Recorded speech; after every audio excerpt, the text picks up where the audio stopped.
Bionicle Legends 8 Downfall. Written by Greg Farshidi. Recording by Joe14, aka Infinite Inspiration Zero. Chapter 7. Matoro swam for his life, and for the lives of every being in the universe. He clutched the glowing Konohi Ignika in his hands. It almost seemed like the mask was pulling him along, as if it were being drawn by the same force that was drawing Voya Nui home. Matoro glanced behind. His fellow Toa were struggling to keep up, but even Holly was beginning to fall behind after hours of swimming. Coming up fast behind them were the Baraki and their armies, thousands of sea creatures moving like a violent storm through the ocean depths. For just a moment, Matoro's spirit fell. How could 6 Toa hope to hold off such a mob? And even if they could, would that leave any time to save the life of the great spirit Matanui? He pushed those doubts away as best he could. Doubt would be like chains on his feet, slowing his movements and dragging him down. This wasn't the time to question fate. This was the time to face it square, whatever might come. Up ahead, the landmass of Voya Nui whirled rapidly as it tore through the water, shedding portions of itself as it went. Matoro could only hope Axon had succeeded in getting all of the Matoran to safety before the stone core that held Voya Nui in place was destroyed. If not, they were long since dead. And maybe they will have only beaten the rest of us to it by a few minutes, he thought grimly. The mask flared more brightly, illuminating the ocean far ahead. Matoro could dimly make out a massive, ragged hole in the seabed in the distance. Was this where Voya Nui was headed? He knew a huge earthquake more than 1,000 years before had wrenched Voya Nui loose from its continent and sent it shooting upwards through the roof of its underground dome. Could that hole be where it had emerged? The possibility gave Matoro new energy. He was certain wherever Voya Nui was headed was where the Mask of Life needed to be used. If the Great Spirit could just cling to life for a few moments more. The keen eyes of the Baraki spotted the breach in the ocean floor as well, and came to the same conclusion as Matoro. The race was almost at an end. "Faster!" snarled Prydak. "We have to overtake them. Lose now, and we lose everything!" Matoro kept on, although his lungs ached and his legs ached and his hands burned where they had touched the mask. He had not accomplished a lot in his life prior to becoming a Toa. He had been a watcher, not a doer, but now he had the opportunity to truly matter. He would not go down in history as the Toa who wasn't fast enough, strong enough, or determined enough to save everyone he cared for. Only a little further, he told himself. Keep going. Voya Nui began to spiral in a downward arc, heading right for the gap in the seabed. The Mask of Life flared brighter than before, almost blinding Matoro with its intense glare.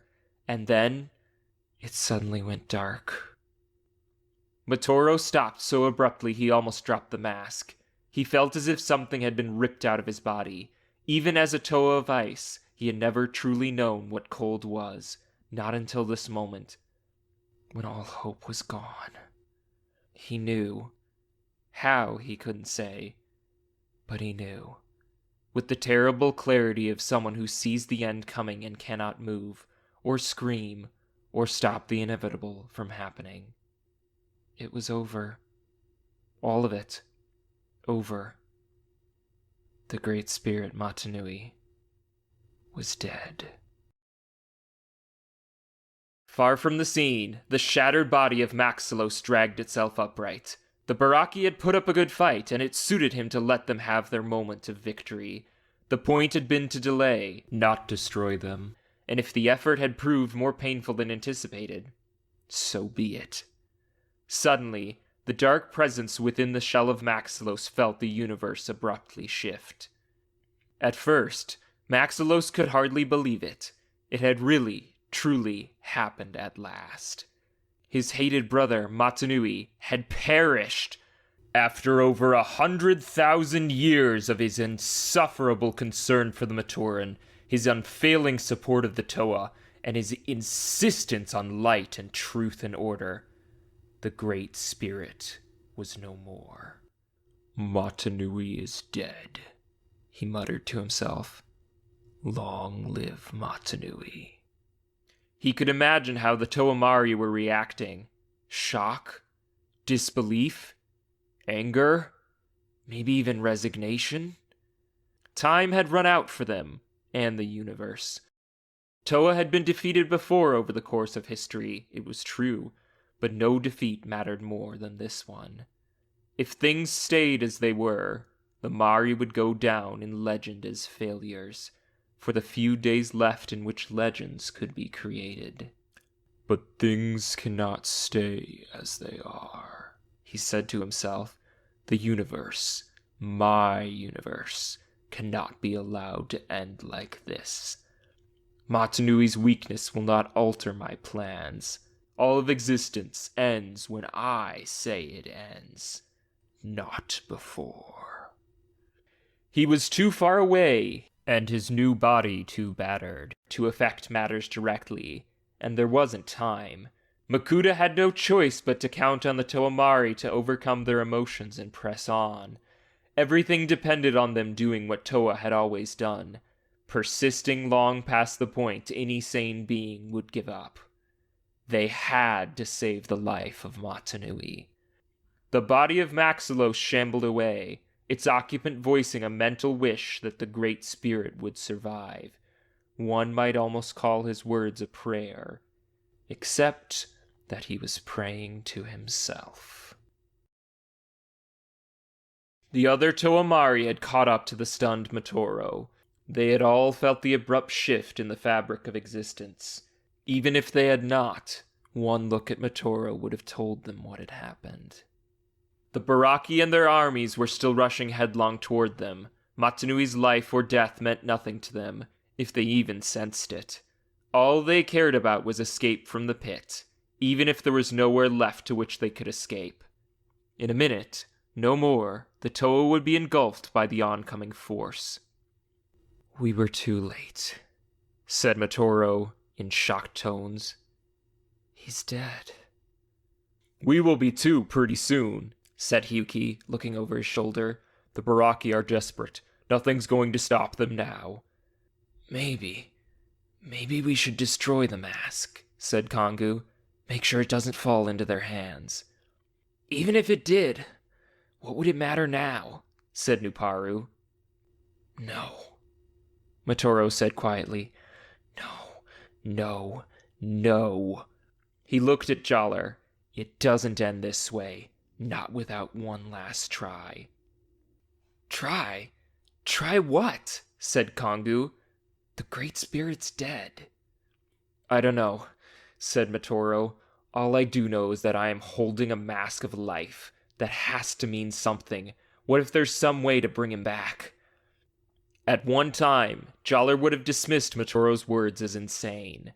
But it had not been so very long ago that he had been killed by a Rakshi, then revived through the power of a being called Takutanuva. Who could say what was impossible? We have to go, now, said Matoro. We have to try. Jaller looked at Matoro, then he glanced at the massive armies of the Baraki closing in on them. In the next moment, he left no doubt that he had been destined to be a leader of Toa. No, he said to Matoro. You have to go. You have to try. The rest of us will stay here and buy you time. Go! Toa of Ice looked at Toa of Fire. Traditionally, the avatars of these two elements had clashed, and it had been no different for these two, but Matoro knew what Jaller was saying. He and the other Mahri were prepared to die to give Mata Nui, and Matoro, a chance to live. It was a moment that called for words, and a moment that called for silence.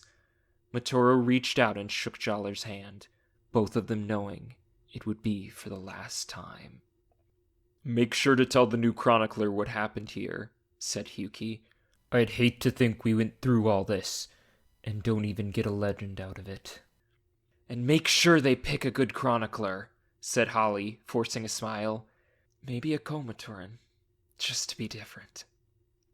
Too choked with emotion to speak, Matoro turned and started swimming after the island of Voya Nui. Behind him, 5 Toa Mahri turned to face a wave of evil, prepared to meet their fate. Exhausted and in pain, Matoro fought to keep moving. Up ahead, Voya Nui had shot down through the hole in the seafloor. The Toa of Ice followed an instant later.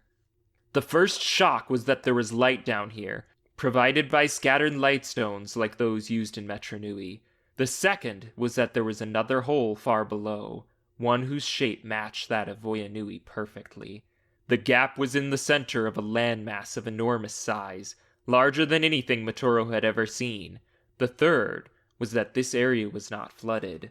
Water was streaming down through the seafloor and down into the second gap, but so vast was the space that even after 1,000 years, it was still mostly dry.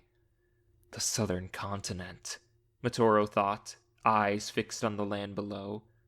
The Matoran of Voya Nui said their island had once been a part of a larger continent before it broke off, and that's where it's returning. But what's that down below? The Toa's attention had been drawn to the powerful light coming from the gap in the continent. He had never seen such a pure white light before, except when Toa Takanuva was in action. Even though he could tell it was rapidly fading, it was still incredibly bright. That's where I have to go, he thought, suddenly sure of it. The light, the power, the energy. That has to be the core of this universe. And where else would the mask of life be used? Voya Nui was mere moments from slamming back into place. Once it did so, there would be no way to access the core. At least, not quickly enough to do Matanui any good. Matoro's only hope was to slip through the gap before the island sealed it off. He never stopped to consider how he would make his way out once he was inside. All that mattered was saving Matanui. There was no room to care about anything beyond that. Drawing on his very last bit of energy, Matoro raced to outdistance Voya Nui. The island had picked up speed as it got close to home. It was going to be close. If the Toa went fast, but not quite fast enough, he could easily wind up crushed between the island and the continent. The muscle tissue that held his mechanical parts in place screamed in protest as he pushed himself to the breaking point. He was parallel to the island now, falling fast for the gap and forcing himself to fall faster. Now, he was just past it, its giant mass looming over him. The two strange competitors were almost at the gap, but Matoro was still too close to the island. With one final desperate burst of speed, the Toa of Ice overtook Voya Nui and shot through the gap. A micro-instant later, the island slammed into the continent, sending a massive tremor through the landmass as it locked into place. Matoro was trapped and in freefall, plummeting down and down through a seemingly endless space. The Toa Mahri were fighting the good fight, and losing. Spurred on by the maddened Baraki, their sea creature armies were attacking in never-ending waves, heedless of their own safety. The faster the Toa fought them off with weapons and elemental powers, the faster more appeared. The heroes had rapidly become surrounded. They hovered in the water in a circle, backs to each other, struggling to repel each attack as it came. Toa Hyuki spotted a school of sharks break off from the rest and head off in pursuit of Matoro. Using his mask of gravity, he increased their mass until they slammed into and through the sea floor. "They're going around us," shouted Holly. "We can't stop them all." "The Baraki know they just need to tie us down here," Jaller replied, fending off a mob of venom eels. "And if enough of their creatures reach Matoro..." Hearing the strain in his voice, Holly glanced over her shoulder at Jaller. The Toa of Fire was glowing white-hot. "What are you doing?" she cried. "If there's no other chance, no other way, I am going Nova," Jaller answered. "If Matoro is far enough away, and his pursuers still in range, well, it may buy him a few more seconds." "You'll kill us all," said Hyuki. "You know that, right?" "And all of them," added Kangu, "plus everything else for Kyo's around." "If Matoro fails, "We're all dead anyway," said Jaller. "But you four can go. Try to get out of range. I will wait as long as I can. Don't hesitate. Go!" Holly shook her head. "We have fought together for over 1,000 years, Jaller. We're not going to stop now, and we'll die together if we have to." Prydac saw the glow around Jaller and knew instantly what was about to happen. "The Toa of Fire!" he shouted to the other Baraki and their assembled armies. "Destroy him! Now!" In the heart of a waterfall, Matoro fell. The outside world was a blur of motion. He thought he caught glimpses of high mountains around him. It seemed there was a body of murky water down below, though he could not be sure. At one point, a dark winged shape flew through the falls just below him, but he could not identify it. Time was measured in microseconds now, flashes of sight and sensation as he plunged deep into the core of the universe. He realized that he had made this leap of faith with absolutely no idea what he was supposed to do with the Mask of Life once he got here. It almost made him laugh. His 5 best friends were giving their lives for him, and here he was, moments from disaster, and still clueless about what it would take to be a hero this day. "Put on the mask." "What?" he said, startled. "Who said that?" There was no answer. Had he really heard that, or was he losing his mind? "Put on the mask." The Mask of Life. No one really knew the limits of its power. Maybe he was just hallucinating that he had heard a voice. But the idea, what if the mask had to be not just carried to the core, but donned for its power to be used? He remembered Takua, the adventurous Matoran who was hailed as the herald of a 7th Toa, meant to bring the Mask of Light to him wherever he might be. Little did anyone know Takua was destined to become that Toa, and the hero he had to find was the one who lived inside his own heart. "The universe is a riddle," thought Matoro. Turaga Nuju often said that. It hints at the path you are meant to walk, but never makes its message clear. You have to figure that out for yourself. And maybe I just did. With trembling hand, Matoro placed the Konohi Ignika on top of his own mask. He expected to feel a surge of strength, or perhaps the opposite, a sudden terrible weakness. But instead, he felt different. His body felt light and tingled as if a current of energy ran through it.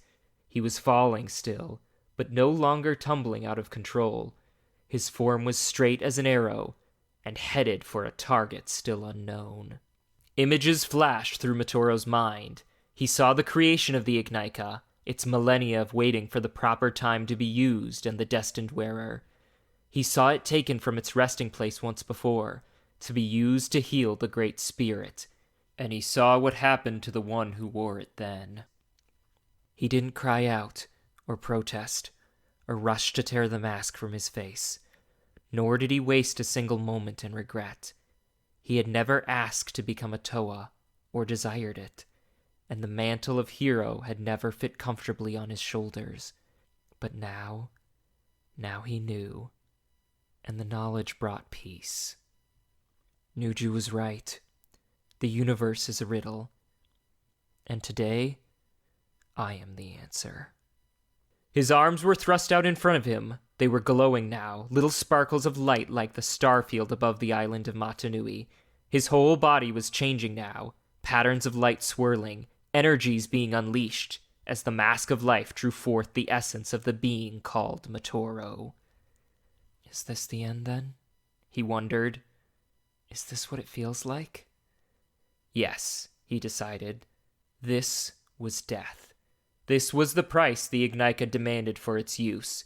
He would no longer exist as Matoro, as a Toa, as a living being of organic muscle and mechanical parts. He would be far less than what he was. And far more. The world was changing all around him, but it did not frighten the Toa of Ice. He knew the real change was in how he was viewing his surroundings. No longer with eyes, a mind, a spirit bound to the physical world. He was becoming pure energy, pure life, the force that would bring the Great Spirit back from death. Already, he could barely remember how it felt to be in battle, or to be lonely, or to feel the warmth of a fire on a cold night. Pleasure, pain, satisfaction, disappointment. These were all just words to him now. He was beyond all that. Or almost. But there was one emotion, one part of his former life that he had not forgotten, one memory he refused to surrender. Jaller, Holly, Hyuki, Kongu, Nuparu. His friends, his partners, who had fought beside him and laughed with him and made all the burdens bearable. They were out there now in the black water, about to die at the claws of the Baraki. No one on Metru Nui would ever know of their heroism or the sacrifices they were willing to make. They would never see their homes or those they cared about ever again. His own death, he could accept. But theirs? No. That was too high a price to pay, even to buy the salvation of a universe. He was Toa Matoro, at least for a few moments more, and he wore the mask of life. Or perhaps the mask of life now wore him. He didn't know, or care. He knew his friends were willing to die for him and his destiny, and for that reason alone, they had to live. Matoro pushed back against the power of the mask, fighting to hold on to his consciousness and his own existence for just another heartbeat. He wrestled with the power, pleaded with it, tried to bend it to his will. The Ignika, for reasons of its own, allowed this. Once before, long ago, a Toa had donned the Ignika and lost his life to complete his mission. That Toa had tried to be brave, but there was fear in his heart, and he met his end with grief and regret. The Ignika sensed none of this in Matoro, only a will and determination that rivaled even that of Metru Nui himself. The mask of life, bound now to the energy of Matoro, granted him its power. Matoro seized upon it to perform his final act. It was not one of grand heroism, not a gesture that would shake the universe, but something more powerful and lasting than either one. A simple act of friendship. With that done, Matoro surrendered himself gratefully and completely to his destiny. The merged energies of Toa and Konohi Mask exploded in the core of the universe, flooding it with light. Streams of golden power flowed into every part of this realm and then beyond it, until it had touched every place where the Great Spirit had once reigned. Just as countless beings had sensed the death of Metru Nui, so did they now feel life return to him. And in the sky above the city of Metru Nui, the stars shone brightly once more. A few moments ago. Jaller had made his decision. Kongu had already fallen to a treacherous attack by Karapar, and Nuparu had been captured by the forces of Kalma. Hyuki and Holly were fighting like wild beasts, but had no chance against the overwhelming numbers of the Baraki forces. There had been no sign of Matoro, or that he had succeeded in his mission. This has to end now, he thought. I have to make sure that if we're defeated, the Baraki can't stop Matoro or get their hands on the Mask of Life. Prydak's efforts to reach Jaller had so far been blocked by the other Toa and by the sheer, overwhelming heat the Toa of Fire was giving off. Now, it was time for Jaller to unleash his full power for the first time in one devastating nova burst. Metru Nui, forgive me, he said to himself. He closed his eyes, relaxing his mental control of his fiery energies, and, Jaller, stop! Don't! Stop! The Toa of Fire opened his eyes abruptly. He saw crystal towers, Komatoran, the familiar sight of the Colosseum. He was back in Metru Nui! With a supreme effort of will, he forced down his nova power before it could devastate his home. We're back, he said. We're back. How is this possible? More than that, said Hyuki. "We're standing on land and breathing air. Thought we couldn't do that." Nuparu helped a reviving Kongu to his feet. "Wait a second," said the Toe of Earth. "One of us is missing. Where's Matoro? If something sent us back here, why didn't it send us all back?" Then the 5 Toa Mahri heard a sound they could not recall ever hearing before. It was the voice of Turaga Nuju speaking Matoran rather than his usual language of clicks and whistles. He was shouting from high atop one of the knowledge towers to all of Metru. "Mata Nui lives! The Great Spirit lives!" The Toa Mahri could hardly believe it. Mata Nui had returned to life. They had succeeded, and that meant... The truth hit them like a blow, driving the smiles from their faces. "Oh no," whispered Holly. "Something didn't send us home," said Hyuki. "Someone did." "Matoro," said Jaller. "Then we have to go back. We have to find him. We owe him that." "We all owe him a great deal more than that." The words came from Turaga Vakama, who was approaching with Nuju. If he seemed surprised by the appearance of the Toa Mahri, he did not show it. "I have seen Matoro's fate, felt his thoughts in a vision. There is nothing we can do now but grieve for him." "I can't believe it," said Holly. "He never thought he was a true Toa hero," said Kongu. "He always said he wasn't an athlete or a leader, just a translator. He turned out to be the greatest of us all." "Come, my friends," said Vakama. "Let us go and celebrate a Matoran who became a Toa, and a Toa who saved a universe." Turaga Nuju sat alone in the observatory of a knowledge tower. All the light stones in the chamber had been doused. He watched the stars make their flight across the sky in silence. His exultation over Matanui's revival had been replaced by grief over the Toa lost in the fight. Many centuries ago, disaster had forced the Matoran of Metru Nui and their Toa to relocate to a wild, previously unknown island. That disaster had in part been caused by the pride and overconfidence of the Toa, of whom Nuju was one. After the Toa became the village elders called Turaga, they had tried to put the past behind them. All but Nuju. He adopted the language of flying Rahi birds in place of Matoran, only speaking the common language in emergencies. It was his way of reminding the others of what they had been through, and the dangers of arrogance. Of course, speaking another language meant Nuju needed a translator so others could understand him. He chose a Matoran named Matoro, a hunter-tracker with a real respect for the natural world. Matoro had seemed taken aback by the offer, but eventually agreed to be tutored in Nuju's language. Over the next 1,000 years, the Turaga and the Matoran would be almost constant companions. Matoro had shown himself to be efficient and trustworthy, keeping all that he heard in the Turaga's counsels to himself. Nuju came to rely on him, both for his skills and for his honesty. He was a reminder of the true nobility in every Matoran. And now, he was gone.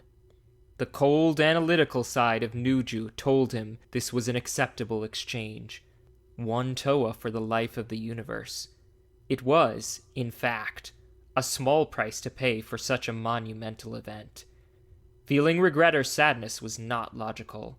After all, what was the alternative? Matoro living and the universe dying?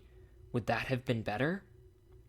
For reasons he did not understand and never would, Nuju suddenly realized that the answer might just be yes.